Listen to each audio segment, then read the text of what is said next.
Are you like most people? At times you may have a question for your doctor, but you can't get to him or her, so that you may ask your question. Good news. Your worries are over. Because the Mount Pilgrim Missionary Baptist Church, in partnership with Caldwell UNC Health Care, bring to you Let's Talk to the Doctor, a 15-minute talk with real doctors from the Caldwell UNC Health Care, designed to educate and answer questions that are a concern in our community. Let's not forget, our communities perish for the lack of knowledge. Good morning, and welcome to a long anticipated event, programs that we have talked about here at Mount Pilgrim. This morning I am proud to say that Mount Pilgrim and United UNC have partnered together to inform the community and to keep you abreast as to what's going on in our community, in the hospital, and of course of what's going on with the virus and all the things that will be happening in our community.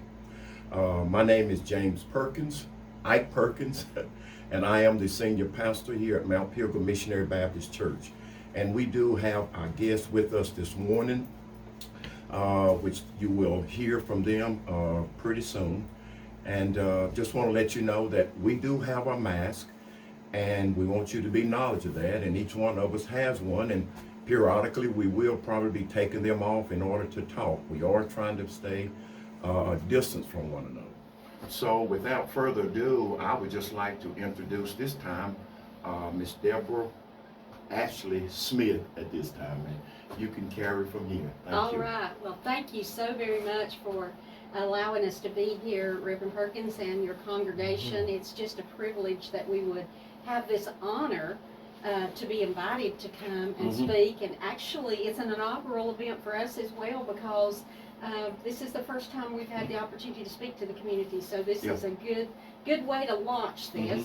And I'm from Caldwell County, and have been at the hospital for more than 5 years, and it is really an honor to be able to present this morning our key person that's going to be the source of all of our information in this segment and in future segments. He'll be the source for a lot of these sessions, and we're going to talk about flu this morning. But before we do that, I want everyone to be able to know exactly who Dr. Lowry is and why he's such a critical part of our hospital system. So his name is Dr. David Lowry, and he serves as our Chief Medical Officer. So if you could just tell them about you and then about what your role is at the hospital. Sure. Well, thank you very much, and thank you, sir, for having us here. So I'm the Chief Medical Officer, which is a funny title that confuses a lot of people, but I'm a physician, and my specialty is internal medicine, and I have practiced at Caldwell for about 12 years, or a little longer actually. But over the past nearly 4 years, I've been in this role as Chief Medical Officer, which is really somewhat of an administrative role. I supervise the hospitalist practice in the hospital, but I work with the other executive leaders in the hospital in terms of planning and quality, and ensuring that the care that we're giving is the correct care, and that our protocols for care are meeting the highest quality standards. So I know from working with you and watching you work day to day how complex that role is, because as you said, you oversee the hospitalist, which for anyone who's had a patient in the hospital in recent years for medical care, they probably have had a hospitalist. And it is a specialist who works in the hospital. Correct. And being the supervisor of that group means that you are involved day to day in the care of really all of the patients that are in the hospital. But in addition to that, you serve another very important role, which is managing how we develop our protocol and how we decide ways that we can better administer our care to the patients that we have. And of course, being able to come here and do this outreach is a really important component of that. There's another part of the story though about you that I'd like for you to share, and that is who you are, because you are such a very special person. You may live in another community, and we get to enjoy you for the many hours you come here every day, but you're very involved in your community and your church. Yes. You have a nice family, and all of that plays into who you are. Sure. Well, so you can probably tell I'm not a native North Carolinian.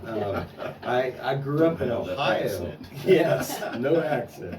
But I grew up in Ohio, and I went to medical school in Tennessee, and I was in the Air Force at the time, and practiced as a physician in the Air Force and in Colorado Springs. And I met my wife, Dana, and she's from Southern California. And we got married, and we were living in Colorado at the Air Force and started having kids. And we decided to leave the Air Force, and we just assumed we'd stay out in Colorado. And one night I got a call from a fellow, and he said he was from Hickory, North Carolina. And I said, "Is that by the beach?" And he said, "Pretty close."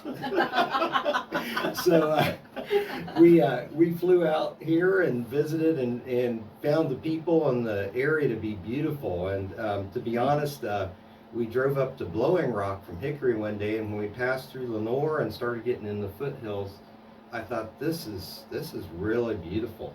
And the people were so nice. So even though it wasn't quite at the beach, we decided to move here. So I live in Hickory, and initially I worked at one of the hospitals down there for a few years. But a little after the year 2000, I started helping out at Caldwell, and after a while, I thought, I really like this place. And I started practicing at Caldwell full time about 12 years ago, and been there ever since. One other thing I would just like to point out, because I think it's a point of confusion sometimes for people, because you will hear us call the hospital Caldwell, you'll hear us call it Caldwell Memorial Hospital, you'll hear us call it Caldwell UNC Health Care. And so just for clarification, I want to say that it's all one. And so we've not really gone, Caldwell Memorial did not go away when we partnered with UNC Health Care. But they basically acquired our hospital and really came here because we had such a good leadership team, and that they knew that we could help them be able to provide as good a care as possible, and that they could help us have additional resources to do that. So I'll just clarify that just a little. One of the topics that we're going to talk about, and this one specifically today, because it's pressing right now, coming upon us, which is the flu. There are so many misconceptions about how serious the flu can be, and just the details. So, Dr. Lowry, if you'll just talk for a minute about what's the truth about the flu? Oh, the truth about the flu. So the flu is one of the most common causes of death in the United States. Many of you probably heard of the flu epidemic in 1918, 1919, right after World War I. And that was a worldwide pandemic that it's estimated that it killed tens of millions of people. In fact, my grandmother was born in 1900 and was the oldest of about 12 children.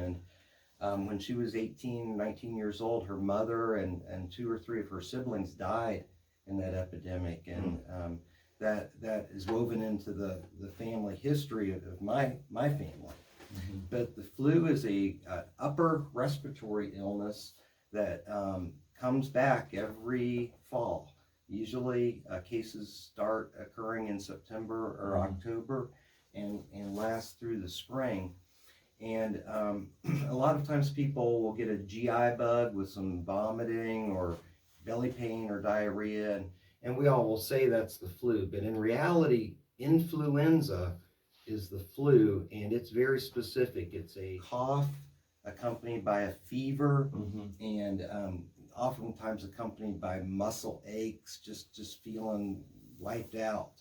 And the concern is that oftentimes when people have the flu, if they're in a vulnerable population, in particular elderly folks, babies, people with severe underlying diseases, chronic diseases, they'll get pneumonia or other complications after the flu and die. So every year in the United States, on a typical year, 20 to 40,000 Americans die from complications of the flu. The flu can be, the virus is slightly different every year. It can mutate and take slightly different forms each year. So in some years, the flu is a particularly bad strain, and many more people can die from complications of the flu. So there's really not an age limit of who can get the flu. It can range from young to... Anyone can get the flu, from an infant all the way up to a very old person. And even though the elderly and people in risk groups are more likely to have complications and die, I know personally of people, a college student who was a friend of my daughter's who died from complications of the flu. So what is the most common, how do we get that started in our community? Well, I know, in fact, that we have cases of the flu here in our community. Yes, and we do. have had for weeks now. How does that come, and how does it get spread? Well, the problem is the flu is very contagious, and it's a worldwide infection, and it comes back every fall, and no one knows for sure where the first case occurs, but once a first case pops up, whether that's in Asia or Europe or North America, it spreads very quickly. It's spread by respiratory droplets. So when somebody sneezes or coughs, little droplets fall out and end up on surfaces or in the air, and then when someone touches the surface or breathes in, they take that virus in, and it's very infectious at that point. So I know it's already started here. Is there a peak for that, or does it sort of just go away one day? Usually what happens is we start seeing a few cases, usually September or so, and those cases tend to increase and peak usually around January, February time frame. And then by April, late March, the cases fall off. And then usually there are no cases, or very, very rare cases over the summer. So this particular flu season is going to be even greater challenge than normal. With the pandemic going on and the COVID, I know one very common question that people have: how am I going to know the difference in whether I have the flu or COVID? Yeah, that's a great question, and it's very, very difficult in some cases to tell the difference. COVID can present with many symptoms that aren't typical of the flu. For example, nausea, vomiting, diarrhea, that can be a sign of COVID, and that's typically not something that we see with the flu. But the typical presentation of both is the same: a cough, fever, muscle aches, fatigue, and the best thing at this point, if any of those symptoms occur, is to get seen and evaluated. We have tests that can differentiate between the two, and there are now some options for treatment. But it's important to know that the thing I would advise people not to do is say, oh, it's just the flu, it's not COVID, it's just the flu, so I'll ride it out. That the thing is, there are treatments that for the flu that can help ease the course once you have an infection, and people who get into trouble and develop complications and die from the flu are the ones who kind of let it go on and get sicker without being seen. Again, it's a very complicated time here as we look at these two different things. If I went somewhere today with some of these symptoms that could be flu, I would probably be checked for the flu first. Yes, Well, actually, if someone were to come to, for example, the respiratory diagnostic clinics that we've established, the drive-through clinics, we are doing flu testing and COVID testing at the same time, because flu is now we're kind of in full swing with the flu season. So if someone came into the clinic with a cough, maybe a fever, they would get both tests, a COVID test and a flu test. So one thing to clarify, can you have the flu without having a fever? You can, but not typically. People can have mild cases of the flu where they have less severe symptoms, but the flu classically has at least a low-grade fever with it. Okay. And what's the typical recovery time if you don't have complications? If you don't have complications, typically flu comes on very quickly. In fact, some people can tell you the exact moment when they got sick. I had that experience last year. I actually had a case of the flu, and I could pinpoint the hour when I started feeling bad. And typically the course, an uncomplicated course, is fairly short, around 3 to 4 days. Okay. Usually people are pretty sick for a day or two, and then the symptoms ease off, and after about 4 days, 5 days, they're pretty much back to normal. So the really good news about the fact that we're in the flu season is we have options for how to avoid the flu. Yes, we do. One question that has come up is, I'm already wearing a mask to prevent me from COVID. Isn't that going to suffice for me to be protected from the flu? So maybe I don't even need to bother with taking a flu shot or doing anything else. Yeah, a mask helps. Hand washing and mask use help prevent the flu. However, they're not foolproof, and it's very difficult to wear a mask 100% of the time and to wear it properly 100% of the time. And the flu is, the virus is coughed out and lives on surfaces. So for example, perhaps I walk into a break room at my place of work, and I reach into a refrigerator to get my lunch out, and I touch a surface, and there are live viruses on that surface. So now they're on my hand, and then my nose itches, so I take my mask down and reach up and scratch my nose. I've just gotten infected. So a mask helps, but it's not foolproof. And there's no widespread immunity for the flu, just natural immunity. If you get infected, No. I guess you could have some, but maybe not widespread. Unlike some infections like chickenpox, for example, if you've had chickenpox, you have theoretically lifetime immunity against another infection. But the flu changes, the virus changes enough each year through mutations that if you had the flu last year, you're still susceptible to the flu this year. Now, if you have it in the same season, it does give you some immunity from getting it again that same year, that same flu season, but not foolproof. So I know we're going to come back with a second production pretty quickly for the audience, and during that session we're going to talk specifically about the vaccine of the flu, because it is one of those things that carries with it a lot of concerns of individuals about whether they should take it, and our role in being here is just to educate people. We're not trying to tell anybody what to do. We just want to make sure they have all the information.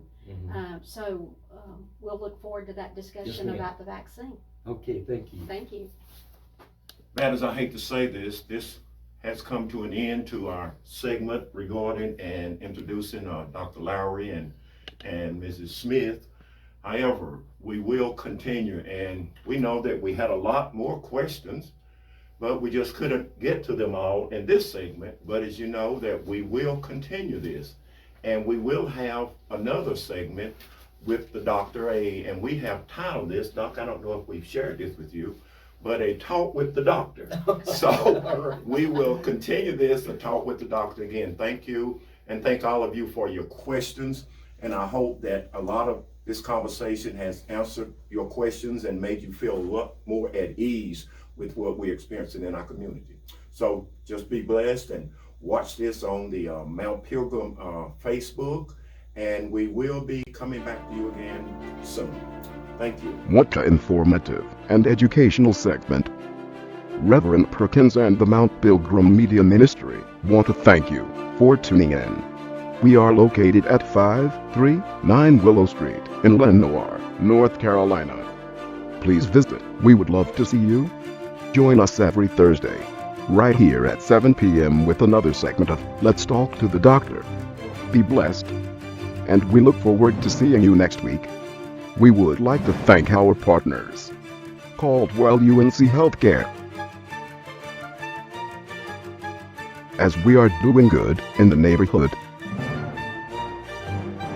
Please hit your share button at this time.